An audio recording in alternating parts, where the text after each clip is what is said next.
Assalamualaikum warahmatullahi wabarakatuh. Saya Haji Muhammad Kevin Arianda dengan NIM 20221052. Di sini saya akan menjelaskan tentang fungsi dan jenis uang. Di sini kita terdapat ada tiga fungsi dari uang, yaitu yang pertama ada medium of exchange, yang kedua ada unit of account, yang ketiga ada store of value. Yang pertama yaitu medium of exchange. Medium of exchange adalah berfungsi sebagai alat tukar yang dapat mempermudah pertukaran. Orang yang akan melakukan pertukaran tidak perlu menukarkan dengan barang, tetapi cukup menggunakan uang sebagai alat tukar. Kesulitan pertukaran dengan cara barter dapat diatasi dengan pertukaran uang. Lalu yang kedua ada unit of account. Di sini uang juga berfungsi sebagai satuan hitung. Hal itu dikarenakan uang dapat digunakan untuk menunjukkan nilai berbagai macam barang atau jasa yang diperjualbelikan, menunjukkan besar kekayaan dan menghitung besar kecilnya pinjaman. Lalu yang ketiga ada store of value. Store of value adalah penyimpanan nilai, berarti kemampuan sebuah aset, khususnya uang, untuk memiliki nilai dari waktu ke waktu. Karena memiliki nilai dari ke waktu, aset tersebut dapat kita gunakan untuk mentransfer daya beli saat ini ke masa depan dan untuk mengumpulkan kekayaan. Contoh seperti ini sama saja kita seperti menabung di bank ya. Lalu yang kedua ada jenis uang. Terdapat dua jenis uang di sini. Yang pertama ada commodity money. Di sini commodity money atau uang komoditas adalah uang yang hadir sebagai cara pembayaran yang lebih modern dengan menggantikan sistem barter ataupun bertukar barang. Contoh dari komoditas yang dulu pernah digunakan sebagai alat pembayaran selain emas, perak, dan tembaga itu adalah garam, merica, teh, ikat pinggang, alkohol, kerang, sutra, rokok, biji kakao, dan lain-lain. Lalu uang komoditas tersebut tergolong unik karena menjadi satu-satunya bentuk uang yang mempunyai nilai bawaan. Walaupun emas saat ini sudah jarang lagi digunakan sebagai uang, namun emas tidak kehilangan nilai dalam wujud perhiasan. Dan kita bisa juga merasakan, menyentuh dan melihat uang komoditas karena bentuk fisiknya yang nyata. Terlebih lagi dengan adanya nilai intristik yang semakin mampu memperkuat kepercayaan masyarakatnya menggunakannya. Dengan kesadaran akan nilai yang dimiliki oleh uang ini, maka siapapun yang akan melakukan kegiatan jual beli sudah tidak perlu lagi khawatir karena mereka akan menemukan orang lain yang juga menginginkan komoditas tersebut. Lalu yang kedua ada fiat money atau uang fiat, adalah uang yang resmi dikeluarkan oleh pemerintah tanpa beracuan pada emas atau komoditas fisik lain. Contoh dari uang fiat money ini adalah rupiah, euro, dan dolar, dan berbagai mata uang di banyak negara lainnya. Artinya, uang yang digunakan oleh masyarakat sehari-hari adalah uang fiat. Sekian. Hai, nama aku Mas Siti Syabina dan NIM 20221071. Di sini aku mau jelasin tentang tujuh fungsi dari Bank Sentral. Pertama, bank sirkulasi. Fungsi bank sentral adalah pemegang hak tunggal atau hak aktualisasi dalam pengedaran uang kertas dan uang logam sebagai alat pembayaran yang sah. Hal itu ditentukan guna untuk menghindari ketidaksamaan harga nilai mata uang yang berbeda tiap daerah. Kedua, bankers bank, agen, dan penasehat pemerintah. Sebagai bankir adalah fungsi bank sentral di Indonesia, yaitu melaksanakan transaksi yang berhubungan dengan jual beli valuta asing. Kemudian, bank juga menjadi lembaga yang menerima pembayaran pajak dari pemerintah, juga membantu pembayaran pemerintah dari pusat ke daerah-daerah. Tujuannya sebagai bankir, bank serta-merta membantu pengedaran surat berharga milik pemerintah dan membantu menganalisis data ekonomi nasional. Sebagai bank, agen, dan penasehat dari pemerintah, bank juga berfungsi untuk mengelola dan mengurus segala administrasi terkait hutang piutang nasional. Ketiga, pemberi pinjam tingkat akhir. Bank sentral adalah pemberi pinjaman pada tingkat terakhir atau dikenal dengan lender of last resort. Artinya, bank sentral bisa memberikan pinjaman kepada bank di bawahnya dalam bentuk fasilitas kredit likuiditas darurat. Keempat, menetapkan dan melaksanakan kebijakan moneter. Kebijakan moneter adalah keputusan yang diambil dalam rangka menunjang aktivitas ekonomi melalui berbagai hal yang berkaitan dengan penetapan jumlah peredaran uang di masyarakat. Fungsi bank sentral adalah menetapkan dan melaksanakan kebijakan moneter tersebut. Kelima, mengatur dan menjaga kelancaran sistem pembayaran. Bank sentral dalam hal ini menyelenggarakan clearing dan menggandakan uang kartal yang beredar antar bank umum. Agar dapat menjalankan fungsinya mengatur dan menjaga lalu lintas pembayaran, Bank sentral mendapat beberapa wewenang dari pemerintah. Salah satu wewenang tersebut yaitu untuk memberi persetujuan dan izin serta melaksanakan penyelenggaraan berbagai jasa sistem pembayaran. Keenam, menjaga stabilitas sistem keuangan, yaitu suatu kondisi yang memungkinkan sistem keuangan nasional berfungsi secara efektif dan efisien serta mampu bertahan dalam kerentanan internal dan eksternal, sehingga alokasi sumber pendanaan atau pembiayaan dapat berkontribusi pada pertumbuhan dan stabilitas perekonomian nasional. Sistem keuangan yang tidak berfungsi dengan baik akan menurunkan efektivitas kebijakan moneter, mengganggu kelancaran kegiatan perekonomian, dan berakibat pada perlambatan pertumbuhan ekonomi. Ketujuh, memelihara cadangan kas negara. Dalam hal ini, yang menjadi fungsi bank sentral tidak hanya cadangan kas dari bank umum, tetapi juga devisa negara. Bank sentral dapat menambah atau mengurangi jumlah uang yang beredar dalam masyarakat. Assalamualaikum warahmatullahi wabarakatuh. Perkenalkan, nama saya Tiara Yulia Fitriana dengan NIM 20221078 akan menjelaskan tentang bank sentral dan pasokan uang. Yang pertama, kita akan bahas dulu tentang bank sentral. Bank sentral sudah berkembang dengan sangat banyak sekali perkembangan sejak pertama kali dia muncul sekitar 400 tahun yang lalu. Awalnya, bank sentral berperan sebagai penyimpan dan penyortir uang koin dan pada beberapa kasus tertentu menjadi sumber dana untuk perang. Seiring berjalan waktu, fungsi bank sentral berkembang menjadi penerbit uang, sebagai bank untuk pemerintah dan bank yang lain, pengawas sistem keuangan, pengawas bank, serta pembuat kebijakan moneter. Saat ini terdapat peran yang sama dan berbeda di antara bank sentral di dunia. Untuk peran yang sama antara lain, yang pertama, fokus ke stabilitas moneter, yang kedua, fokus ke stabilitas keuangan, dan yang ketiga, larangan untuk melakukan pinjaman langsung ke pemerintah. Untuk peran yang berbeda antara lain, yang pertama, operasional dan kelembagaan yang berbeda untuk mewujudkan stabilitas moneter dan keuangan. Yang kedua, peran bank sentral untuk mewujudkan kondisi full employment. Tujuan bank sentral. Tujuan bank sentral adalah untuk mencapai dan memelihara kestabilan rupiah. Adapun kestabilan nilai rupiah yang dimaksud adalah kestabilan nilai rupiah terhadap barang dan jasa yang tercermin dari perkembangan laju inflasi serta kestabilan mata uang negara lain. Instrumen yang digunakan untuk mencapai dan memelihara nilai rupiah tersebut melalui Bank Indonesia adalah bank sentral. Money supply atau jumlah uang beredar adalah seluruh persediaan uang dalam suatu perekonomian. Jumlah uang beredar dalam mencakup uang tunai, koin, dan saldo dalam rekening giro dan tabungan. Pengaruh jumlah uang beredar terhadap perekonomian. Kita perlu memantau perubahan pasokan uang beredar karena perubahan tersebut mempengaruhi tingkat harga, sekuritas, inflasi, nilai tukar, dan siklus bisnis. Ketika sebuah negara mengalami peningkatan pasokan uang yang sangat cepat, mereka juga mengalami peningkatan harga yang sangat cepat atau hyperinflasi. Karena hubungan inilah, kebijakan moneter diperlukan sebagai alat untuk mengendalikan inflasi. Nama saya Muhammad Faral Sandi Pratama, NIM 20221066.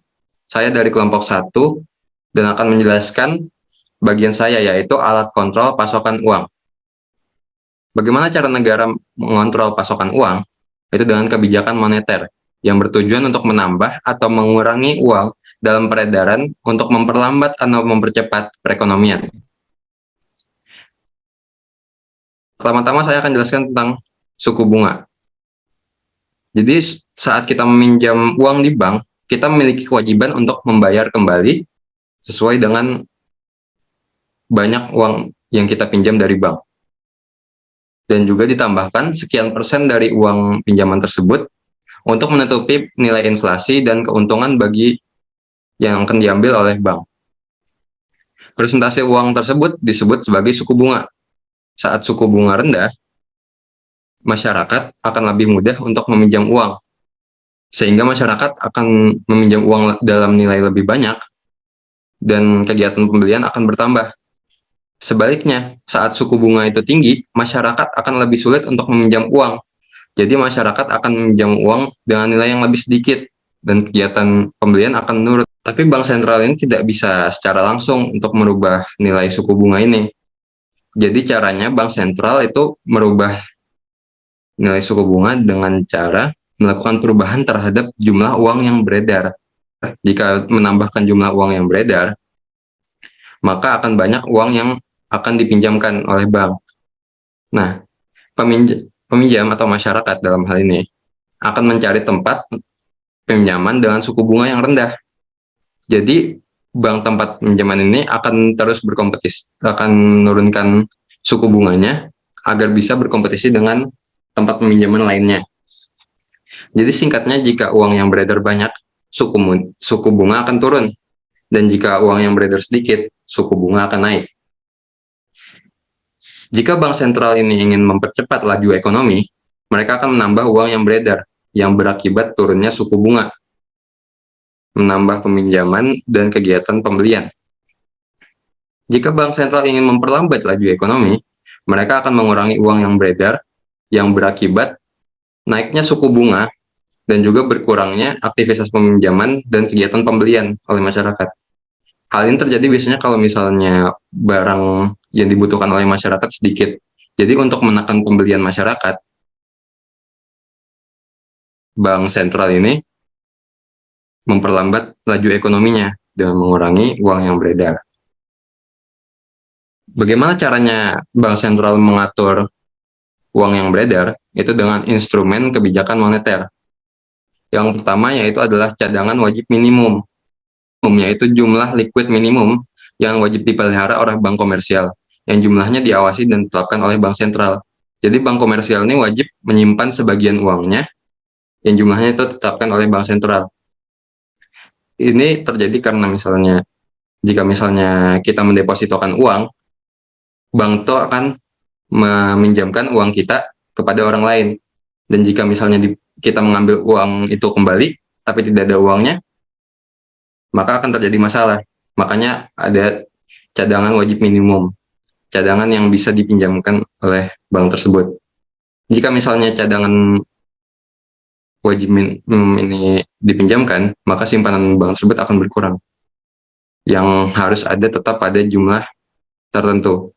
Jadi jika misalnya cadangan wajib minimum ini dikurangi kewajibannya, maka akan menambah uang yang beredar karena bank komersial bisa menjamkan lebih banyak uangnya kepada masyarakat.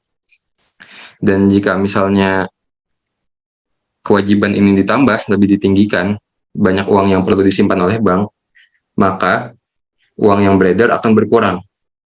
Berikutnya yang kedua yaitu adalah fasilitas diskonto.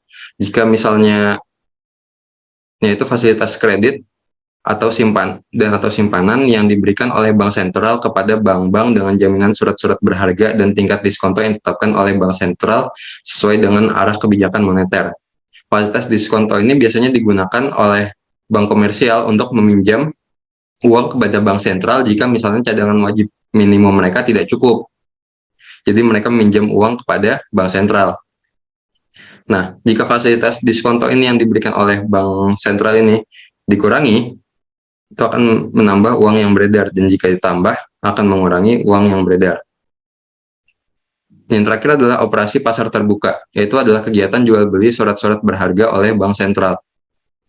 Nah, jadi operasi pasar terbuka, jika misalnya bank sentral menjual surat-surat berharga mereka dalam bentuk bon kepada bank komersial, itu bank sentral akan memberikan surat berharga mereka kepada bank komersial, dan bank komersial akan memberikan uang mereka kepada bank sentral. Yang terjadi adalah kurangnya uang yang beredar pada bank komersial. Nah, saat bank komersial ini dibeli surat berharganya kembali oleh bank sentral, maka akan bertambah uang yang diberikan pada bank sentral, dan bank sentral akan mengambil surat-surat berharga yang dimiliki oleh bank komersial, yang akan menambahkan uang yang beredar di bank komersial tersebut. Perkenalkan, nama saya Muhammad Ading dengan NIM 20221060. Di sini saya akan melanjutkan di bagian case, yaitu cryptocurrency, a fate or the future. Dalam beberapa tahun terakhir, dunia telah melihat jenis uang baru yang disebut cryptocurrency. Mata uang ini menggunakan alat kriptogram untuk membuat alat tukar yang hanya ada dalam bentuk elektronik. Mereka mengandalkan teknologi yang disebut blockchain untuk mempertahankan protokol terdesentralisasi yang mencatat transaksi. Yang paling awal dari cryptocurrency sendiri adalah Bitcoin yang diperkenalkan pada tahun 2009 oleh seorang ahli komputer bernama Satoshi Nakamoto. Nakamoto menulis dan mengedarkan white paper yang menetapkan protokol Bitcoin, tetapi identitas Nakamoto tidak diketahui. Menurut protokol, orang membuat Bitcoin dengan menggunakan komputer untuk memecahkan masalah matematika yang kompleks. Jumlah Bitcoin yang dapat ditambang dengan cara ini seharusnya dibatasi hingga 21 juta unit. Setelah dibuat, Bitcoin dapat digunakan sebagai gantinya. Mereka dapat dibeli dan dijual dengan dolar AS di bursa Bitcoin terorganisir, di mana penawaran dan permintaan menentukan harga dolar dari sebuah Bitcoin. Orang dapat memegang Bitcoin sebagai penyimpan nilai dan mereka dapat menggunakan Bitcoin untuk membeli barang dari vendor manapun yang mau menerimanya. Bitcoin bukanlah uang komoditas atau uang fiat. Tidak seperti uang komoditas, mereka tidak memiliki nilai intrinsic. Anda tidak dapat menggunakan Bitcoin untuk apapun selain pertukaran. Tidak seperti uang fiat, mereka tidak diciptakan oleh keputusan pemerintah. Penggemar Bitcoin menerima bentuk uang baru ini karena ada selain dari pemerintah. Beberapa pengguna Bitcoin terlibat dalam transaksi terlarang, seperti perdagangan narkoba dan manfaat dari kerahasiaan yang ditawarkan oleh transaksi Bitcoin. Selama sejarah singkat Bitcoin, nilai dolarnya berfluktuasi secara liar. Pada tahun 2010, harga Bitcoin berkisar antara 5 sen hingga 39 sen. Harga naik di atas 1 dolar pada tahun 2011 dan di atas 1.000 dolar pada tahun 2013. Sebelum jatuh di bawah 500 dolar pada tahun 2014. Selama beberapa tahun berikutnya, nilai dolar dari Bitcoin meroket mencapai lebih dari 19.000 dolar pada tahun 2017. Namun, pada awal 2019 telah jatuh kembali ke 3.500 dolar. Sementara itu, berbagai cryptocurrency lainnya diperkenalkan seperti Ethereum, Litecoin, Dogecoin, yang memberikan persaingan untuk Bitcoin. Cryptocurrency lain ini berbeda dari Bitcoin dalam rincian protokolnya, tetapi seperti Bitcoin, mereka semua menunjukkan perubahan harga yang besar. Volatility besar dari harga dolar cryptocurrency menjadikannya cara yang berisiko untuk menyimpan kekayaan dan ukuran yang tidak nyaman untuk mematok nilai. Beberapa pembeli menerimanya sebagai gantinya. Setidaknya sejauh ini, akibat yang ditimbulkan, cryptocurrency dikeluarkan dari ukuran standar kuantitas uang. Cryptocurrency mungkin adalah uang masa depan. Mungkin juga hanya sekadar hal yang dibuat-buat.